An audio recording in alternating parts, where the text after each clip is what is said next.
So our next speaker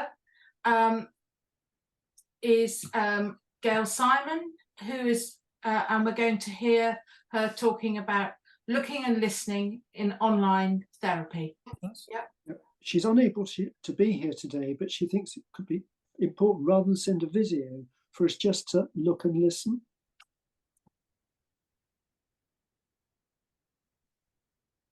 Hello, I'm Gail Simon. I'm a therapist, a systemic therapist. I have a particular interest in writing about therapy from within the doing of it, really. A lot of our recent writings in psychotherapy publications have been from more of an aboutness position, either historically written about patients by therapists without the involvement of patients, or written about a group of others without the involvement of that group of others. And latterly, papers written that are meant to strengthen an evidence base, a very particular idea about what counts as evidence. So first person subjective writing hasn't been foregrounded so much recently in the history of our profession, though of course that first person subjective writing, flawed as it inevitably is, was the foundation of our profession. As a founding editor of Murmurations journal of Transformative Systemic Practice, you can find it at murmurations.cloud. You'll see that we advocate, as does the European Journal for Psychotherapy and Counselling to a large degree, for reflexive writing, drawing on practitioner knowledge from within the doing of practice. And this paper that I've written on looking and listening in online therapy is trying to study some of the similarities and differences when we move from being in person in the same space, geographical space, landed space with people, to space that has sometimes been considered not as good as a sort of inferior space of online therapy that was sometimes perhaps considered as a substitute for the real thing way before the pandemic. It wasn't always valued. And yet so many people, particularly in the counselling profession, even the schools profession, counselling professions, have embraced online therapy and accepted, especially for a lot of people who are socially shy, unable to physically access in-person clinics, that online therapy was going to be a means of offering help that might not otherwise be available. I'm going to read a few excerpts from my paper, just a couple of stories really, and some reflections. I'm also quite interested in virtual reality as a more negotiated, more negotiable space for a lot of people who wouldn't otherwise choose to use traditional psychotherapeutic services.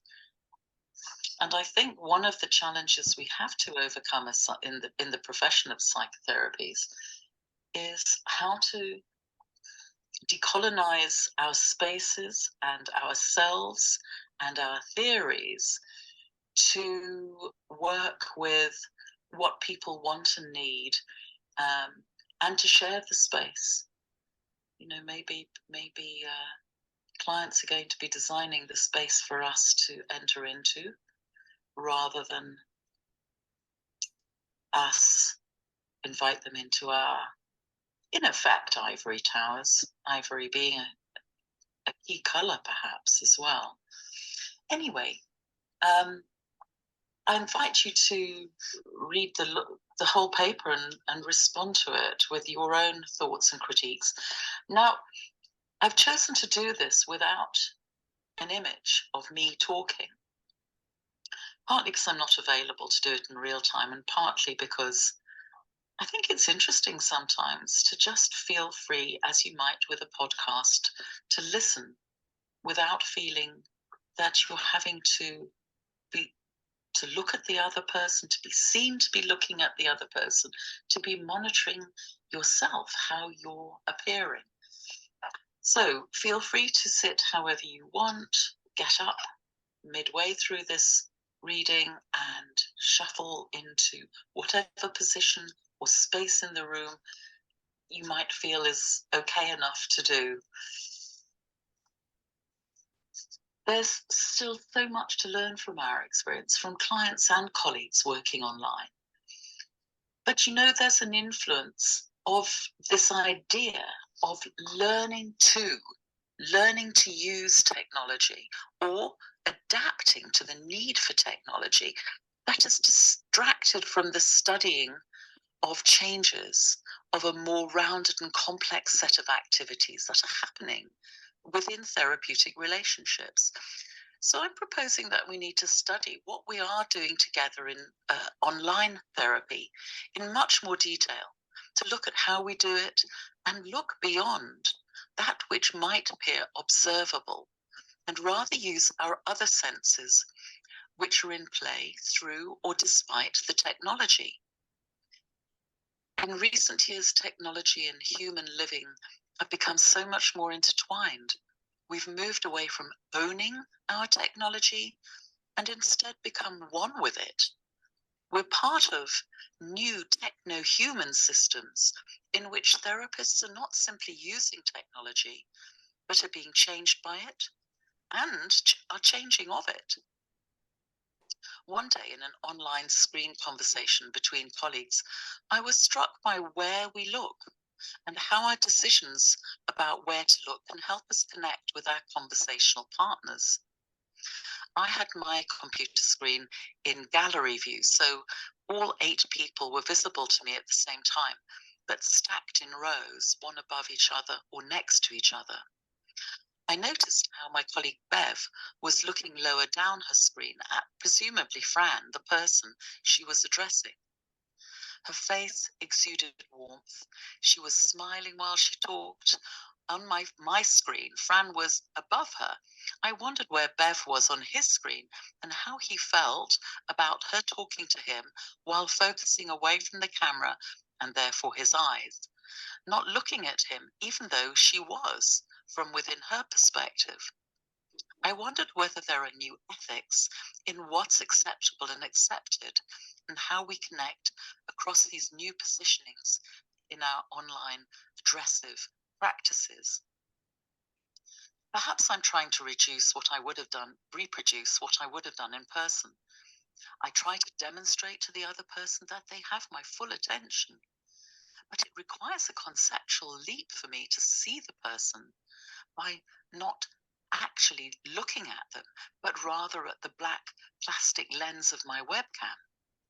I'm trying to look like I'm looking at them while not actually looking at them. For the most part, this means I don't actually see them, but I'm memorizing them or taking what I can see out the corner of my eyes. I show I'm listening, but am I as with them as if my eyes are focused directly on them? The success of Bev communicating joy and spontaneous reactions to Fran was evident from his raised eyebrows and his mirroring her smile, wherever they were on each other's screens. They weren't looking into the camera, but looking at live pictures of each other. They weren't looking into the eyes of each other, but they think they are. And they know they're not eye to eye, but they feel as though they are. They trust that their attempts to communicate create enough presence to feel connected. There's no distance at all, just orientational compensation. The off-target looks are as good as it gets, and our imagination makes up the difference. In this online living, we're becoming frogs with corrective vision that Maturana, Letfit, McCulloch and Pitt wrote about.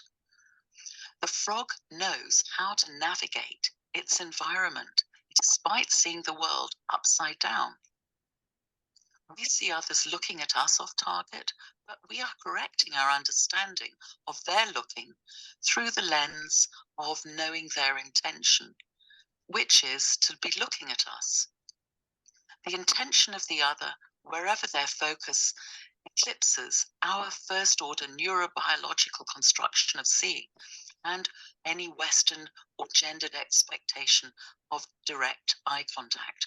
Wherever their eyes are focused on the screen, we interpret the actions of the other as looking at us, not away from us. We're creating autopoetic networks of interactive and transformative relational processes, which are continually mapping and remapping the topographical relations of participants in the network.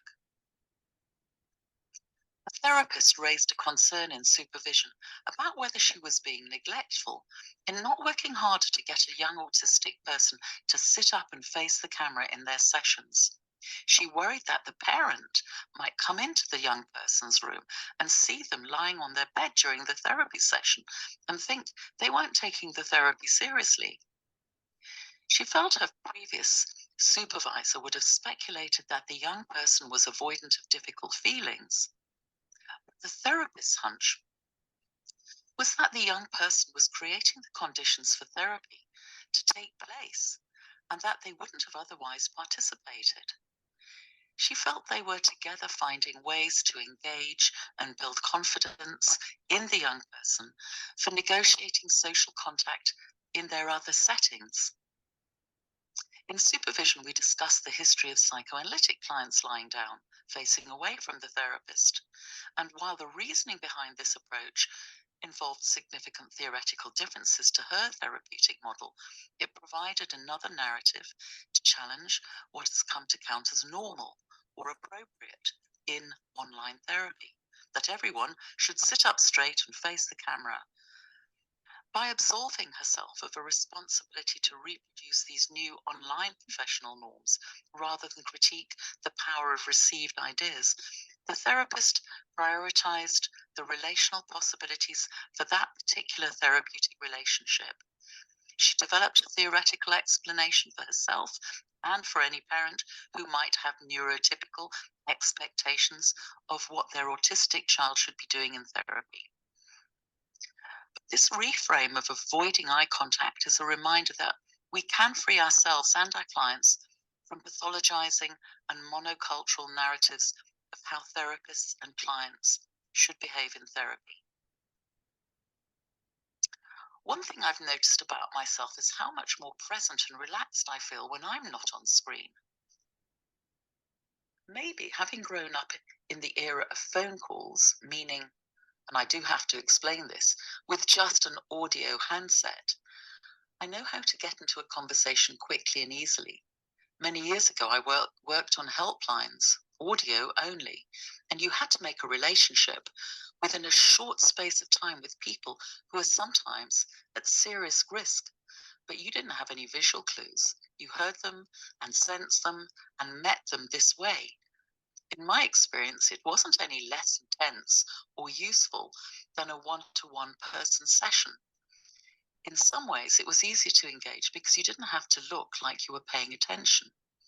Now I'm reminded when my uncle, who lived a few hundred miles away from me, developed dementia, we tried using video calls. I suppose there was an idea that a visual image would help him feel clear who he was speaking to. But instead, he seemed paralyzed and confused when faced with the screen. One day I rang to speak to my aunt, and she passed over the phone to him saying, "It's your niece, Gail." I was prepared for a really awkward and confused conversation, but in fact, he was really chatty, and we used the phone after that. While the old telephone was more familiar, I also had a sense that it was less cluttered, less distracting for him than the face-to-face intensity of video calls. So where next for the psychotherapy in terms of technological delivery of psychotherapy? How will the relational therapies use virtual reality, using our whole-bodied, differently designed avatars to communicate with each other? My colleague Franno Bistondo Cano and I have written about this. Are we on the brink of letting go of some modernist representation of the body and rather creating new bodies within other physical environments, extended reality? Virtual reality will surely provide new possibilities for how we look and listen, move and respond with each other. One of the next technological challenges for the psychotherapies is how to consider what we will be making with each other in an emergent technological space of VR or XR. Psychotherapy, remember, has always been an experimental approach. It's never landed in one specific method that's lasted across eras. It's always been a form of collaborative action research, obviously led by and preoccupied with relational ethics. Perhaps the question is, what do we need to do now to explore how technological development can take psychotherapy further, rather than reproducing the individualized head on shoulders frame of looking and listening in complex relational interaction? The profession of psychotherapy hasn't really addressed the question of if we're simply transporting the old in-person way of working into online environments, or whether we're developing a new relational culture led by clients, led by members of the public. The activities of looking and listening in contemporary in-person and online psychotherapy are infused with Western values of what counts as psychotherapeutic practice and what counts as normal or neurotypical interaction. Decolonizing our practice requires that we look again through layered lenses of culturally reflexive consciousness to check what is and what is not in view or audible to our culturally, theoretically sensitized selves.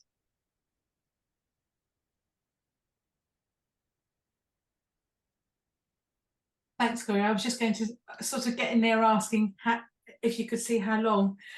Okay, well, we probably should be heading to coffee, but perhaps we've just got time. Does anyone want to make perhaps just one comment before we go for coffee? We can't ask a question, but maybe we can ask a question of each other. Well, I'm tempted to say something about how it's complicated, lots of things said, and I don't know how much I understand the stuff about decolonizing psychotherapy, actually, in what's said. And I think that that even the idea that we should have more therapy that's sort of guided by the needs and desires of clients, I think is just so complicated, because clearly the needs and desires of clients, like our needs and desires, are something that it relatively easily manufactured by the society that we happen to be in. So anyway, there's more, and I probably shouldn't say any more, but I think there's something, isn't there, about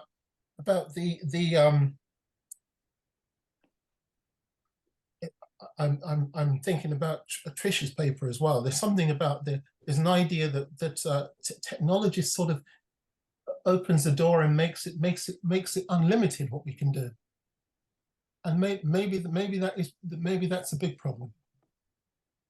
Anyway, I've probably said enough. We should shut up. Well, anything that thinks it's got unlimited, it can do anything unlimited is problematic, isn't it? I mean, I think so. So I mean, I'm going back to Trish's paper rather than this one, but I think the same sort of issues. I think that if you have the technology to change the sunset, then people would be saying, hang on a minute, a little bit less orange on the left there. I think something there about what the technology does and helps us to think of ourselves as unlimited. We can do what we want, whenever. And I think that we're in a world where through VR you can change the sunset. So I think the world is moving on at pace. Well, you can change a virtual sunset. Do you mean, or do you mean literally? A virtual sunset. But Yeah, but you may never know the difference. No, absolutely. That's what's scary. maybe. Well, but I think this is what how I understood this paper was around the, we always thought that we are limited by our body, by the existence of our body, and when our body ends, then our reality ends. But I think what technology offers us is a sort of transcendence, and we can transcend beyond our bodies into a virtual space, into a sunset that is green rather than orange, and that it still creates some sort of relationship. We can still relate to it or relate with another person through it, and so I think this for me is about transcendence. This is how I understood her point, if you like, and transcendence is more of a, if you like, Eastern philosophical way of relating to the world, and maybe that's the link about colonization. It's psychotherapy is a more Western orientated idea. So I don't know. That's how I interpret it.